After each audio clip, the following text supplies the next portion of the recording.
one! Paimon even dreamt of making the film last night. If Paimon remembers right, we're meeting at Hotel de Boer. Let's get going!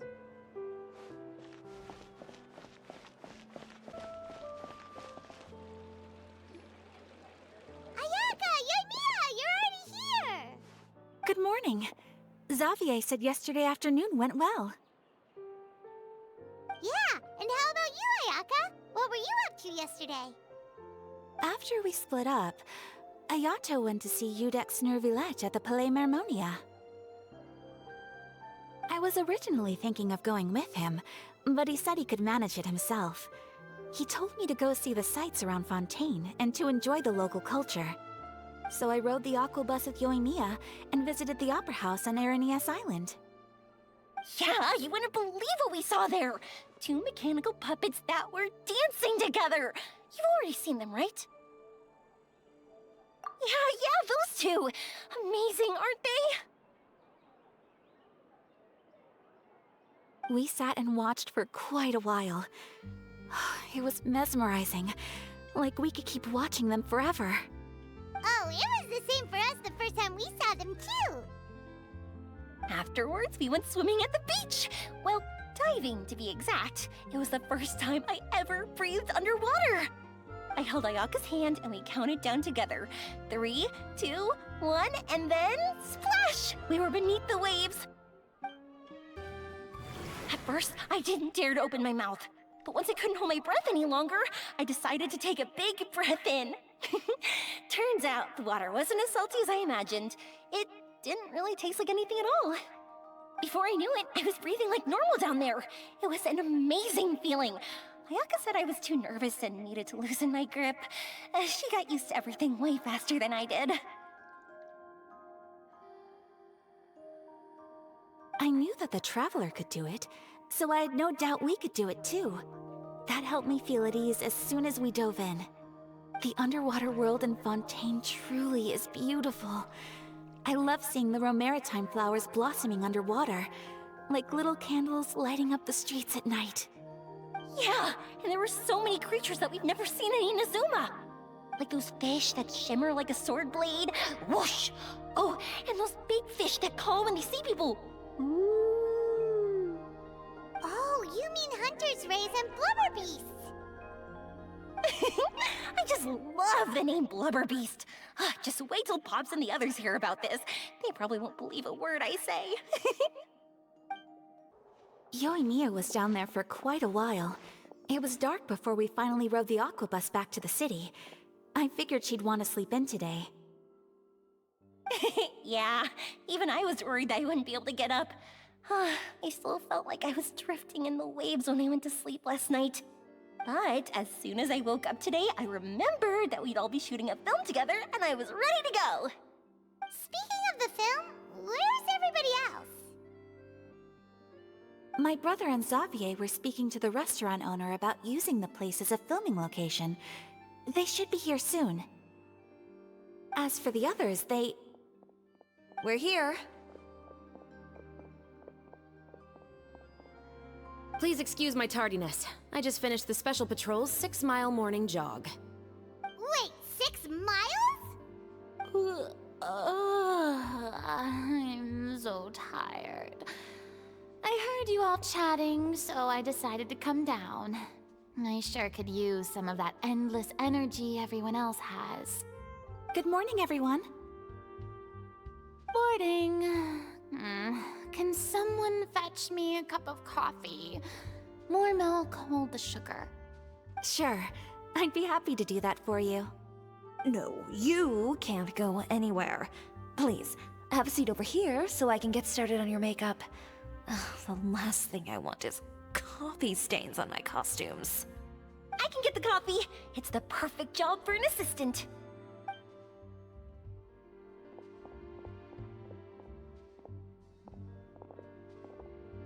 So much energy. Seriously, what's her secret? Oh, Yoimiya's always like that. But you sure look exhausted, Farina. It's because you're not used to waking up so early, huh?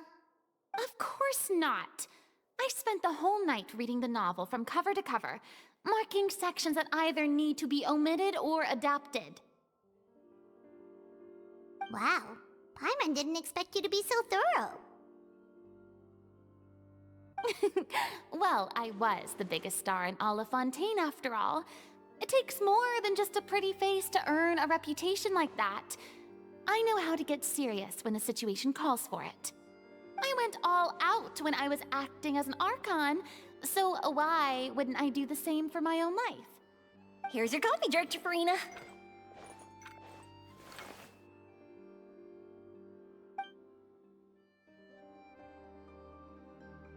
Oh, thank you. The sound of being called director and the aroma of coffee feels almost as refreshing as hearing the birds chirping in the morning. Ah, it seems everyone has managed to arrive on time. We've reached an agreement with the restaurant owner. We are free to use the second floor to shoot our film. Really? That's great! He is really looking forward to our film, and hopes that providing his restaurant as a filming location will attract more customers. Well then, Mr. Xavier, I'll leave the rest to you.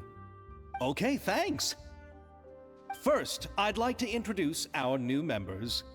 This is our prop manager, Veronique. She'll be in charge of all the film's props and items. And this is Bonneau, our lighting technician. He'll be in charge of lighting and illumination to set up each scene's atmosphere. Wow, sure feels like we have some real professionals joining the crew now. First of all, please allow me to first express my sincerest gratitude to everyone in the crew.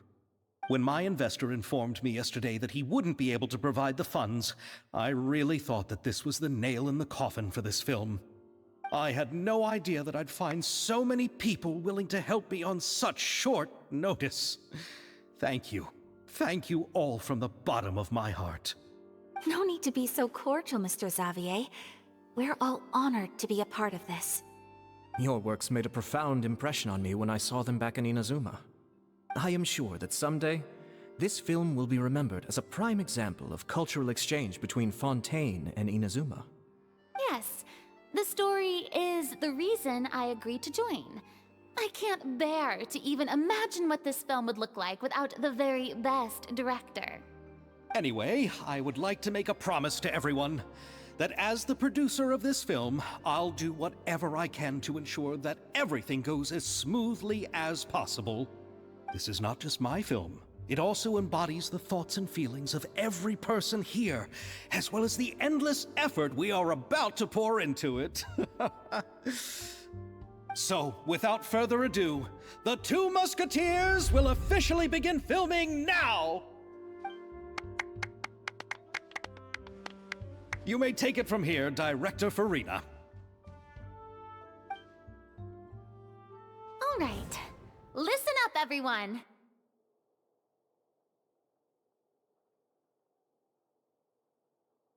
The first scene takes place when the two young musketeers are living at the Baron's home, still unaware of all that is about to happen to them. We'll need props and lighting to set the scene. Our lead actors can go get their makeup done, and extras, please take this time to go over your positions. Whoa, seems Farina's really kicking things into gear as the director. Is everyone clear? I don't want anyone traipsing around the set like umbrella finches. All right, cameras will start rolling as soon as the set is ready. Let's make a film that'll make some serious waves in Fontaine. Not the kind of waves that drown people. I mean, the good kind of waves. Seems like she's still a bit traumatized by that. Anyway, let's go see if there's anything we can do to help.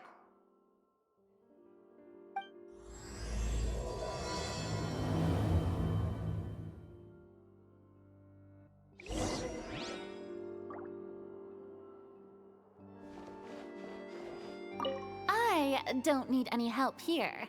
Why don't you try asking someone else?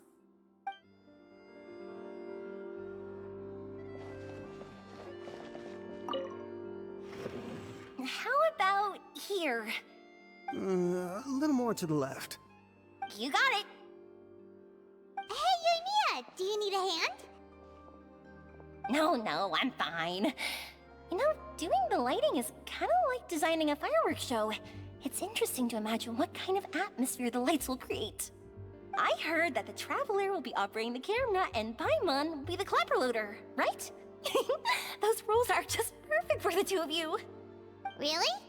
Is that because it'll be easy for Paimon to hold the clapperboard while flying? Well, sure, there's that, but that's not exactly what I meant. I just think that after all your journeys together, you two must have developed a super close bond and just naturally know how to work with each other. If I'm not mistaken, the director will want the cameras rolling as soon as the clapperboard goes clack.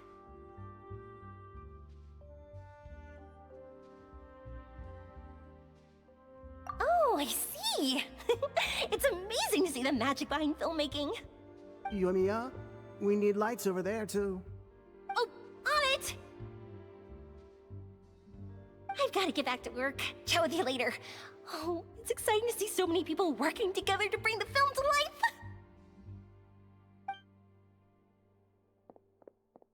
Seems like Yamiya's really getting into it. But she was right. We do have a super close bond, don't we? Paimon's really happy to hear that.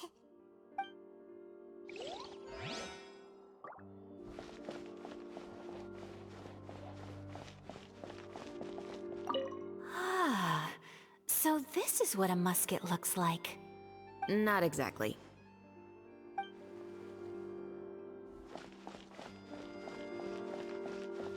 If you want tea or water, just help yourselves.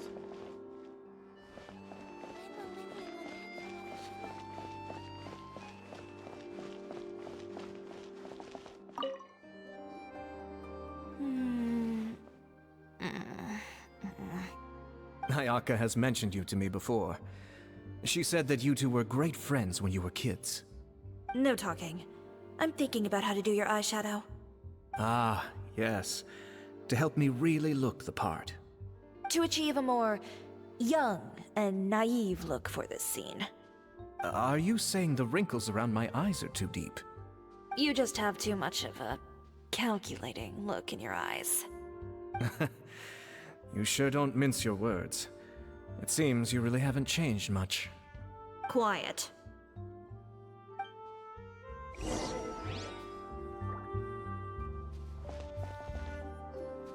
So, this is a real musket? No, it's just a prop weapon. Not bad. Have you seen a real musket before? Only in books and newspapers. I made this one based on the relative shape and proportions I saw in reference images. When we're filming, some special gunpowder will be applied around the muzzle, which will help create the flash and smoke effects of a real gun being fired. Which means it'll be up to the actors to portray the recoil. That's right. The sound effects for gunshots will also be added in post-production. Thank you, Veronique. I think I know where to start now. However, the musket's gears and firing pin could still use some work. Adding some wear on the metallic components will make them appear more realistic. Also, be sure to rub the muskets with some oil each time before we start shooting. That'll give the impression that the firearms have been well maintained. Good point. You seem to know a lot, Miss Chevres. I assume you use these types of firearms on a regular basis? Yes, I perform routine maintenance on my weapons every day. Just like we as people need to eat and sleep, muskets need to be cleaned and maintained.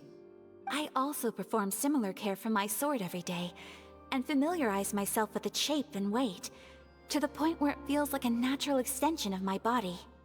Yes, this way, our weapons will never betray us in the heat of battle. Yes, well said. It seems we have the same philosophy on this topic. Oh, sounds like they found a common interest to talk about. Though these props differ from the muskets I use, I can still give you some pointers. Good. I look forward to your instruction. First and foremost, never point the weapon at anyone, regardless of whether it's a real or prop weapon, or whether you're holding it or it's on the table. This holds for any time when you're not actively engaging an enemy. Okay, understood. When aiming the musket, extend your arm so that it's level with your shoulder, and use your eye to look down the weapon's sights. Like this? Not bad. Now, try saying your lines. This is the end of the road for you. Good. Now turn your body a little. That way, you'll give your enemy less of a target to work with. And relax your shoulders. Here, allow me to demonstrate. This is the end of the road for you. Huh. Excuse me, Miss Chiori. Director Farina, there's something I wish to discuss with you. Oh? What is it? Like this? Yes, much better. What do you think? I do see your point. But are you sure you wish to do this? I believe it would be most fitting. Well, if you insist. All right, I understand. Miss Ayaka, Miss Chevres, could the two of you please come over here? Huh? What's going on? Are we gonna start filming now? Let's go see. What is it? I have a question for you, Miss Chevres. Would you be willing to play the role of a musketeer? What? To clarify, I would like to turn over my role to Miss Chevres. But brother... Don't worry, Ayaka. I actually view this as a good thing. I was becoming troubled trying to set aside some time to speak to the staff at the Palais Mermonia. I would like to have some conversations about the cultural exchange between our two countries, and I've heard that the bureaucratic process here can get rather complicated. Now, I will be able to focus on my work. Besides, you also know that I'm not really one for public performances. Are you really sure?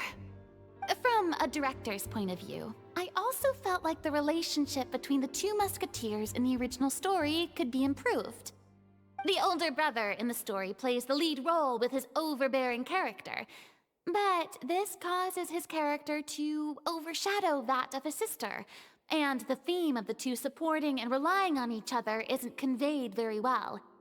But if we were to change the siblings to two sisters of a similar age, then that aspect of the story might come through more clearly. Also, I've seen you instructing Ayaka.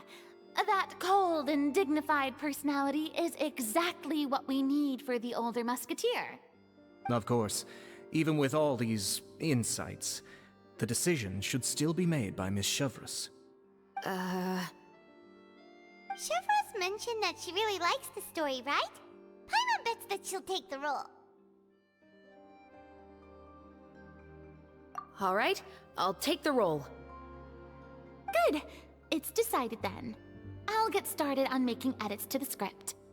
We'll also need to make some immediate adjustments to the lighting, props, and costumes. I have a feeling that our adaptation will be even better than the original story. You're doing a great favor for me, Miss Chevres. You have my gratitude. Don't mention it.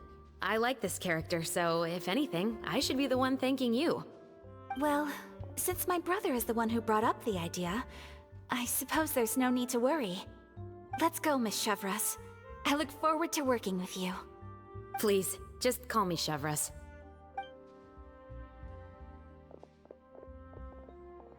Seems like you're really going out of your way to solve the problem I was having with your makeup.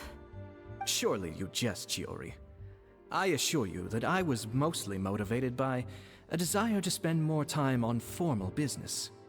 Oh, come on. You really think I'd buy that? According to what I've heard from Ayaka, her brother is someone who can juggle 10 different matters at the same time. I'm sure you have other reasons for backing out. Perhaps. Ayaka always said she wanted to go out and see more of the world, just like the Traveler.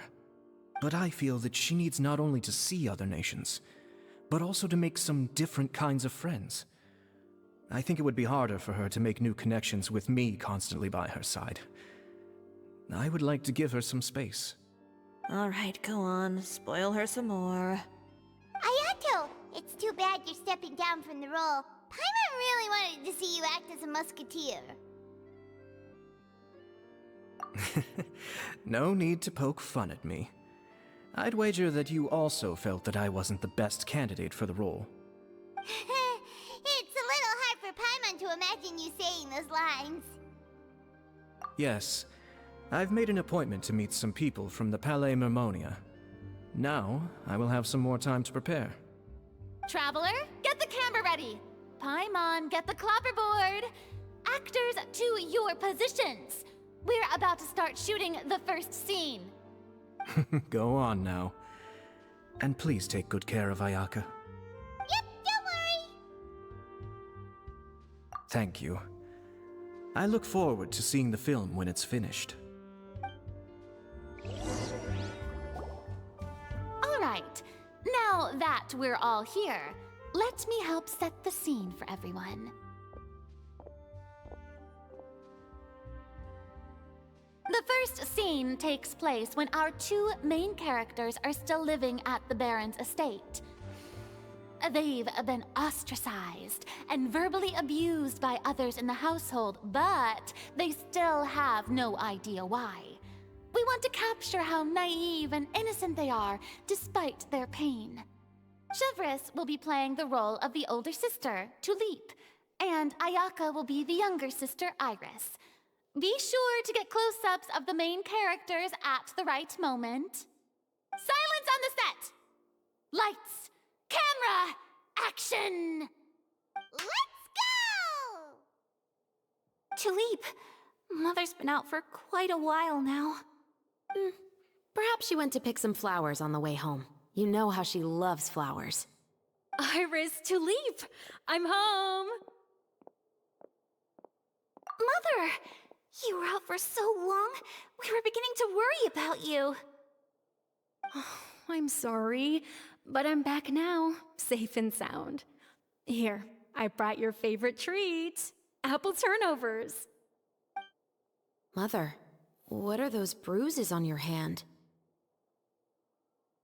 Huh? What bruises?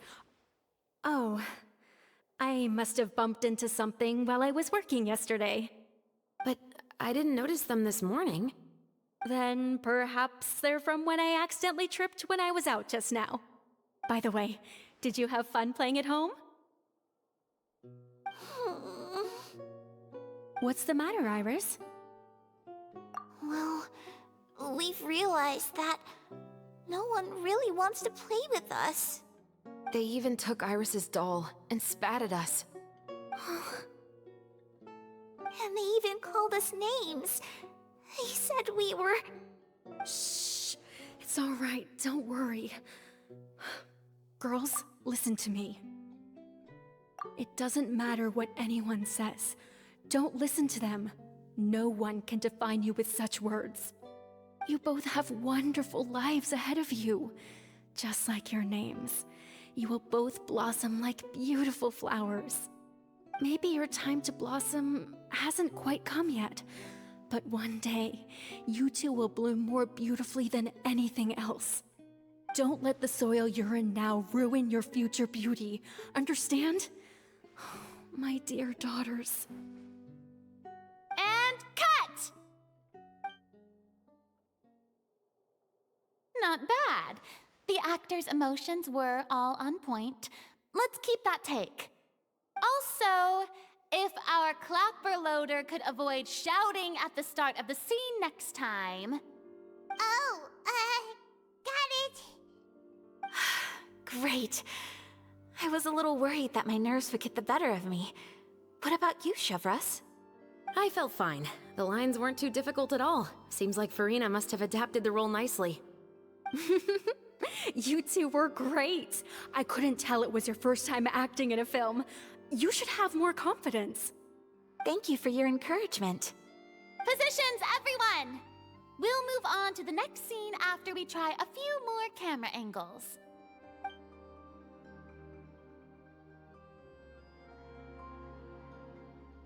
This scene is when our two characters return home, only to discover their mother has been murdered. Ready? Lights! Camera!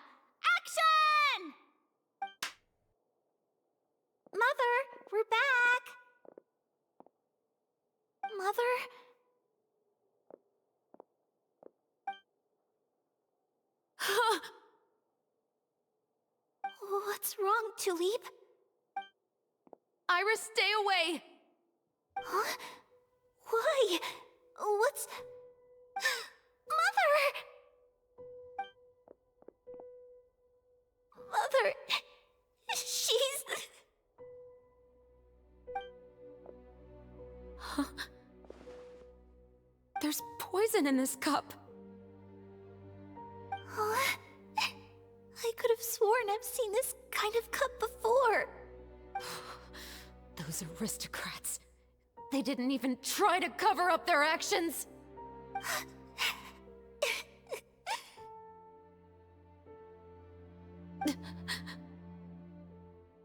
Iris, we need to leave this place. Leave? But now that Mother is gone, where can we even go? Anywhere. All I know is that we can't stay in this house. But... are we just going to let them get away with this? We'll have our revenge, I promise you. Just not right now.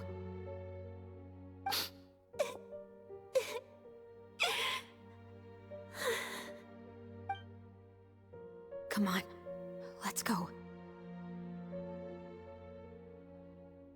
No, wait. We can't just leave Mother here like this. At least let me leave this rose with her. That's why we went out in the first place. To buy her this flower. All right. Goodbye, Mother. We'll avenge you. Someday. And cut! Beautiful! Great performance! Oh my, you're so amazing, Ayaka! And were those real tears I saw? How did you do it? I was surprised too. Thank you for the kind compliments. Actually, as soon as Director Farina said action, I told myself not to think about anything. I just felt the weight of the moment and became the character. It's quite similar to practicing the art of the sword. You clear your mind and focus only on what's happening in front of you. Ayaka's performance was amazing. Have I discovered an acting prodigy? Pipe down, everyone! We need to move on to the next scene!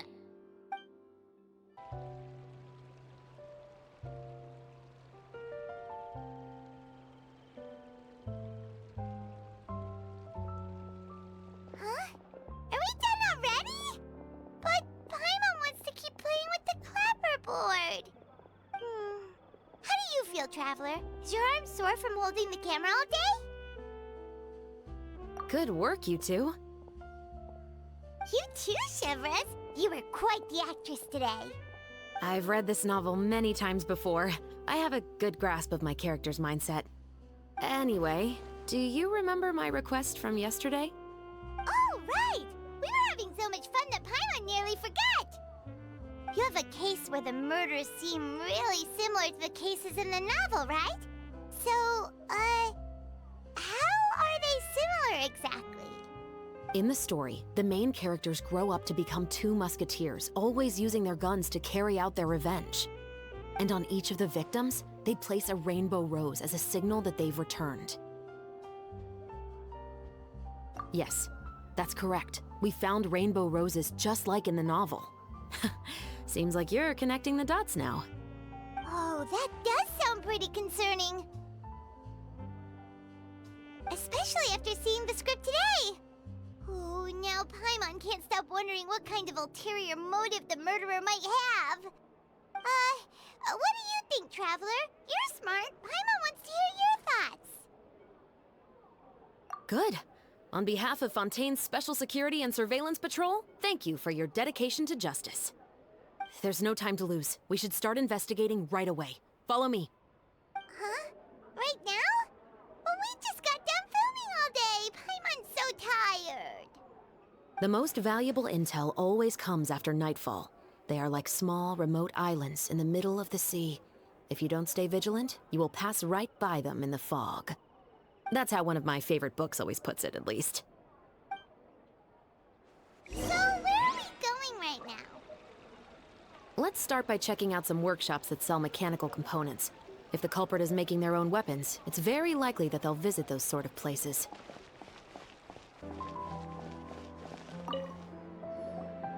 Welcome to LeChaux's Clockwork Workshop. How can I help you? Hello. I'd like to know if anyone has purchased some special components lately. Special components? Sorry, could you be more specific? I mean the kind of components that aren't typically used for clockwork toys, but for firearms. Huh? For firearms? No, we don't sell those sort of things here. Don't misunderstand. I'm not here to cause any trouble. We are merely investigating a case, and we're hoping that you could cooperate. Well, to be completely honest, I'm not even sure what kind of components that would entail. Has anyone ever purchased components here as an individual rather than on behalf of an organization? We have a lot of customers who buy toys, but those who buy components are all regular customers who buy in bulk on behalf of their organization. Is that so? I understand. Thank you for your cooperation. You're welcome. It's the least I can do.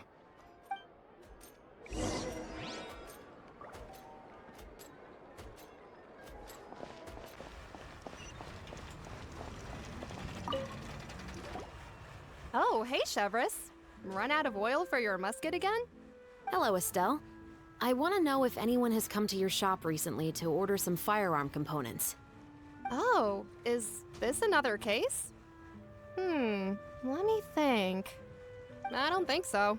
Some people have requested that I make some prop guns for the Fontanalia Film Festival, but I refused all of those requests. Oh? Why's that? Because there's no profit! I only make things here that can do some real heavy lifting. I don't have the energy to make some new molds just for the festival.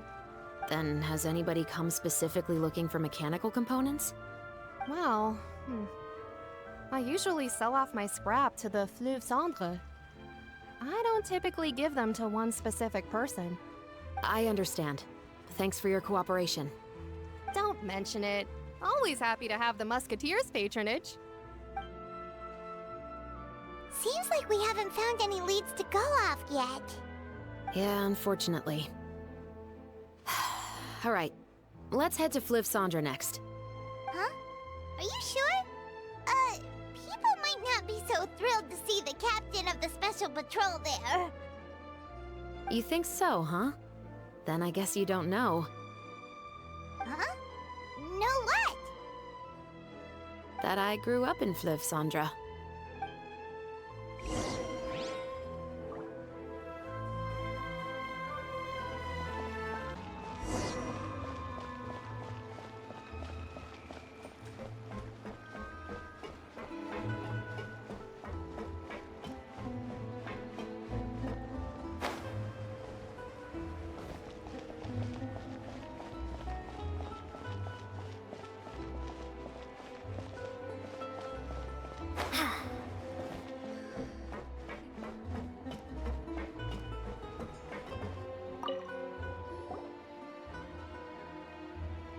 It's been a while, Tetro.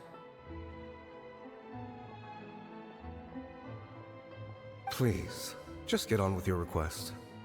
I want to know if you've heard anybody talking about muskets lately. Information isn't free, you know. I've heard that bandits have been extremely active in the countryside recently, and they've been affecting the delivery of goods to Poisson. I can allocate some more manpower to help out with that problem. What do you say? You're still as helpful as ever. One of our men got drunk at dinner about a month ago and lost his gun. 3 days later, it turned up in the corner here. What's weird about that? He just forgot where he put it, right? This is Fleuve Cendre, my friend. Anything of value left in the tavern won't ever make it to the next day. But that gun turned out to be an exception. It didn't get any new wear and tear on it, and didn't even appear to have been fired. We were quite mystified as to what could have happened. I suspect it came back because the weapon was already known to the guards. You mean, a criminal was afraid the Marechaussee Phantom would use the shot marks to track them down? Maybe. But if that's the case, The culprit really took great care to avoid getting caught. I didn't say anything about a criminal. In Floof Sandra, knowing who was killed is as easy as knowing what clothes you're wearing today. It's the guy living in the East Side, isn't it? I've never liked him. Every time he's here, he just orders a drink and sits there with a nasty look in his eyes. So, who was the one who lost the gun in the first place? Don't bother. Even if you ask, he wouldn't admit to owning a gun to some strangers. Not to mention the captain of the Special Security and Surveillance Patrol. He's right. I know you grew up here, Shovris. Even though you're on good terms with the Spina, you've still been gone too long. Not many people know you here now, and a lot of people don't like the Special Patrol. I know. So take my advice and don't show your face too much around here. It's for your own safety. I'll come and go as I please, and I'm afraid I'll be appearing more often due to my work. All right. Don't say I didn't warn you.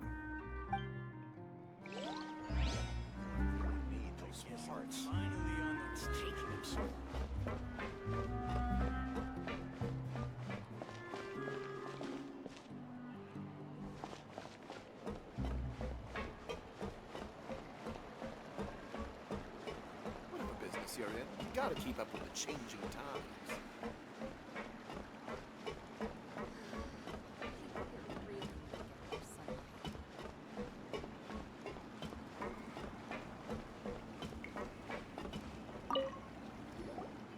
Hello, I'd like to ask some questions. I don't know anything. Don't worry, I'm not here to arrest anybody. You say that now. It's the truth. Here, take this as my guarantee. Wait, did Paimon just see what she thinks she saw? Is the captain of the Special Patrol bribing a citizen? Seems you're different from the other guards. What do you want to know? Have you heard anything related to Muskets in Fleuve Cendre lately? Anything at all? Muskets, huh? All I know is that about 2 weeks ago, we started hearing some loud noises at night. So loud that it's been waking me up. Were they gunshots? Possibly.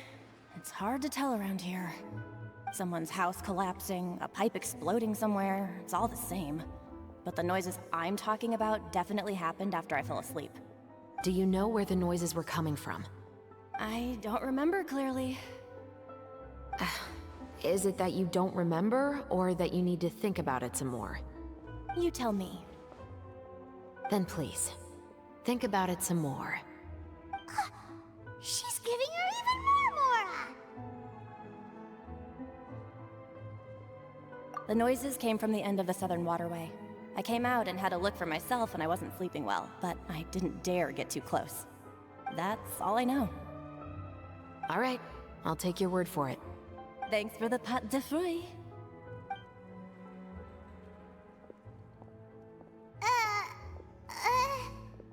No need to be surprised. I grew up here, remember? I know how to get people around here to talk. My apologies, I'm all out of sweets. Though I do have some other tempting snacks in my custody. Fries, fried chicken, and even onion rings. But taking care of junk food is my responsibility. You're better off sticking to your normal, nutritious diet. Now then, let's keep going.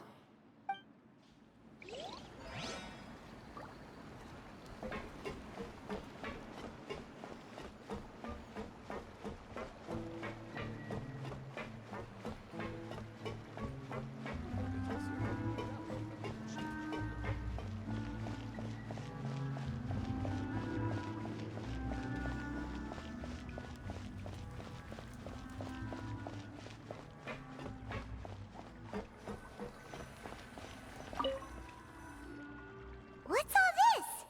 Some broken planks and barrels, as well as some liquor bottles? Yes, but have a closer look, Paimon.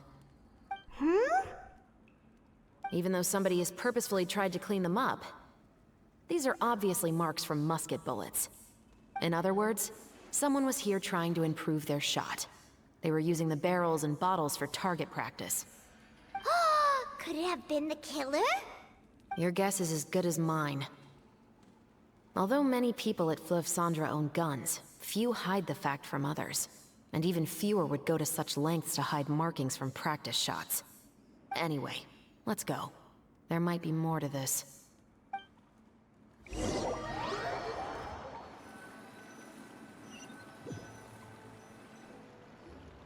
Seems like that's all we'll be able to uncover for today.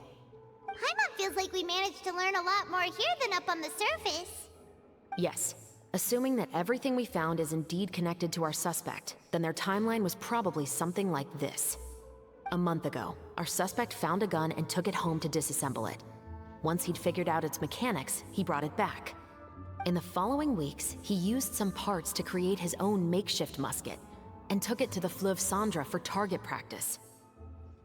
Then, a few days ago, he found his target and carried out the murder.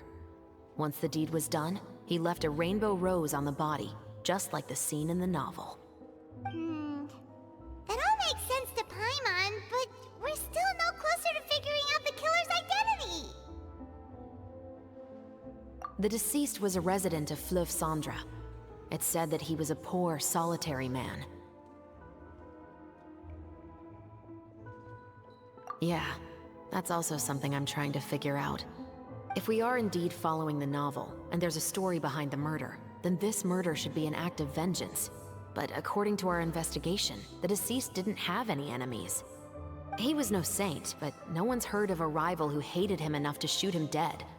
Much less care to leave a rose on his body. What message is the killer trying to convey? And to whom exactly? We've thoroughly investigated that possibility. He claims to have spent the whole day at the Opera House on the day of the murder, and the staff there have confirmed his account. Okay, so he has an alibi.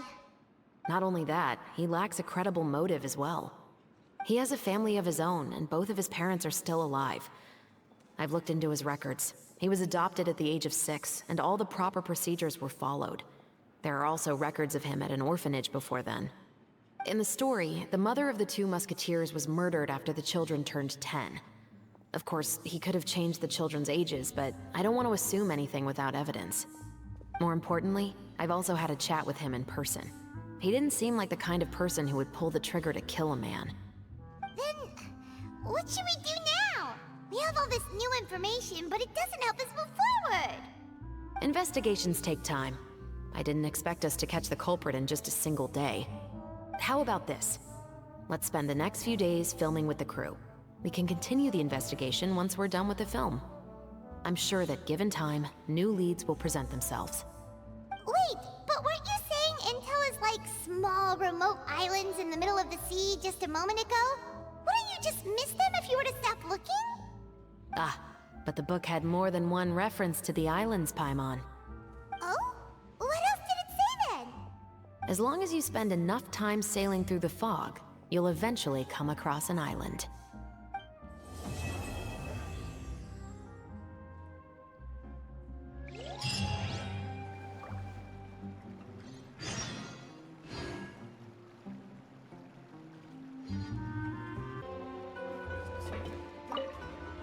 What? Never thought that the captain of the security and surveillance patrol could come from the Fleuve Cendra? Honestly, I'm pretty shocked too. There used to be a time when I thought I would never be able to join the guards. But as long as you can distinguish yourself through your accomplishments and skills, you'll eventually be recognized for your worth. If you look at it another way, my life at Fleuve Cendra has actually taught me a lot of valuable skills. Skills like how to barter with criminals or how to think in their shoes. Of course, I'd appreciate it if you could keep this a secret between us.